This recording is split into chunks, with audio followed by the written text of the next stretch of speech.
দেখুন এখানে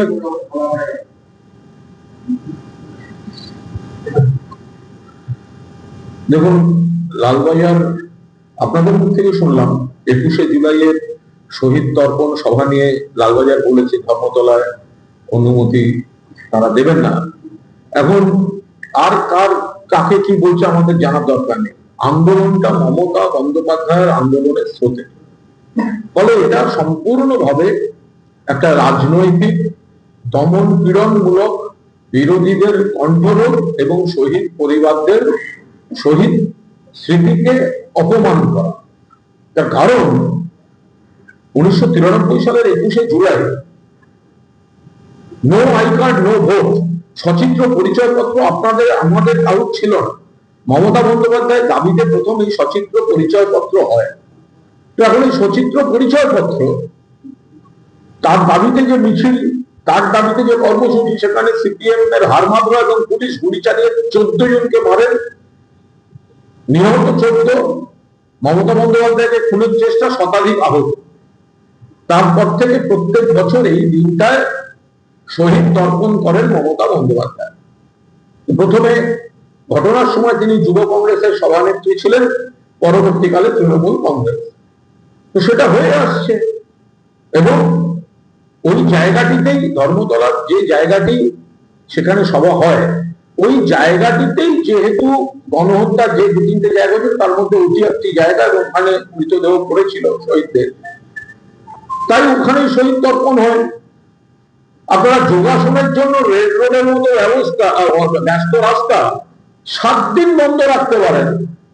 আর কলকাতার বুকের সাম্প্রতিক ইতিহাসের সব থেকে জঘন্যতম গণহত্যার শহীদ তর্পণের জন্য একটা রাস্তার আধবেলা একটা দিন সেটা আপনারা দিতে পারেন না। এবং যারা আজকে সরকার একটা সময় তারাও বিরোধী ছিলেন, তাহলে সিপিএম এর সরকারের আক্রমণে, সন্ত্রাসে, গুলিতে যে শহীদরা মারা গেছিলেন, সাধারণ মানুষকে ভোটার আইডি কার্ড দেওয়ার, পরিচয়পত্র, সচিত্র পরিচয়পত্র দেওয়ার দাবিতে বছরে একটা দিন তাদের জন্য এই শহীদ তর্পণ সভা করেন মমতা বন্দ্যোপাধ্যায়। সেটা তো ভেস্তে দেওয়ার, না করতে দেওয়ার নানা রকম চেষ্টা, চক্রান্ত, সরকার পক্ষ স্পন্সর করা, তাদের ভিকটিমদের না দিয়ে নানা কাজ করেছেন। তারপরেও আপনারা বলছেন এখন করতে দেবেন। অর্থাৎ সিপিএম এর সন্ত্রাসের বিরুদ্ধে যে শহীদরা ছিলেন তাদের স্মৃতি তর্পণের যে বার্ষিক সভা, সেটাও আপনারা করতে বাধা দিচ্ছেন। আমাদের নেতৃত্ব এবং মমতা বন্দ্যোপাধ্যায় গোটাটা খতিয়ে দেখবেন, তারপর দলের যা সিদ্ধান্ত নির্দেশ, শহীদ তর্পণ সভা তো হবে।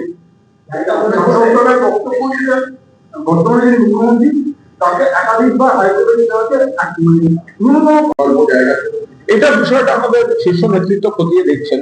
শহীদ তর্পণ তো 21শে জুলাই হবে। এখন কি, কোথায় হবে, কি হবে, আমরা ল অ্যাবাইডিং সিটিজেন, আমরা যখন বুঝতেই পারছি যে এই সরকার জোর করে দমন পীড়ন, একতরফা শহীদ তর্পণও করতে দেবো, এটা কার সুবিধা? সিপিএম এর সুবিধা।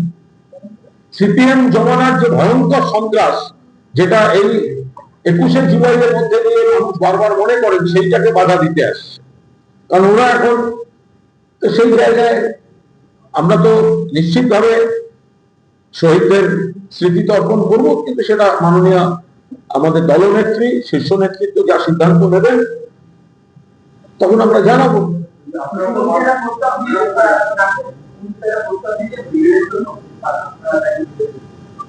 দেখুন, আমরা তো পরিষ্কার বলছি, আমি তো কালকে ওনাকে, উনি যখন বলছিলেন মাননীয় মুখ্যমন্ত্রী, তখনই বলেছি ব্রিগেডটা শীতকালে করা যায়, ব্রিগেডটা বর্ষাকালে হয় না।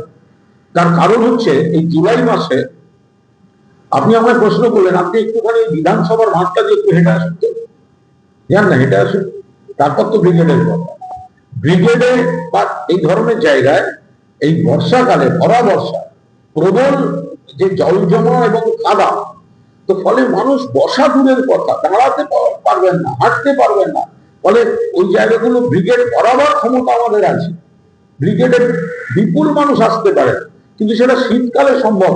2011 সালে আমরা উৎসাহে করেছিলাম, কিন্তু বহু আমাদের কর্মীদেরই অসুবিধা হয়েছিল, ফলে ওইটা বারবার করা সম্ভব না।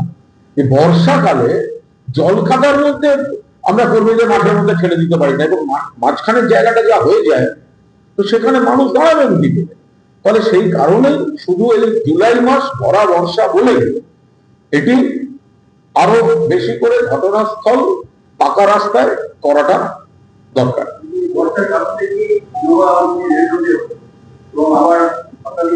দলের সিদ্ধান্ত, সেটা দল দেখবে, কিন্তু যদি আগের কোথাও কোনো সমস্যা থেকে থাকে সেই সব স্থানীয় কোনো জায়গা, কিন্তু মূল যে জায়গা অর্থাৎ তাদের কোনো কেন্দ্রীয় সমাবেশ যেখানে যাদের যে নেতা, বিরোধী দল তৎকালীন বিরোধী বিজেপি বলুন যারাই বলুন, যে নেতা যখন যা সভা করেছেন অজস্র সভা করেছেন, আবার কোথাও কোথাও যদি স্থানীয় জায়গায় কোনো সমস্যা থাকে সেগুলো নিয়ে জটিলতা হয়েছে, কিন্তু তাদের কোনো কেন্দ্রীয় সভা, কোনো বড় সভা তৃণমূল সরকার কিন্তু করতে বাধা দেয়।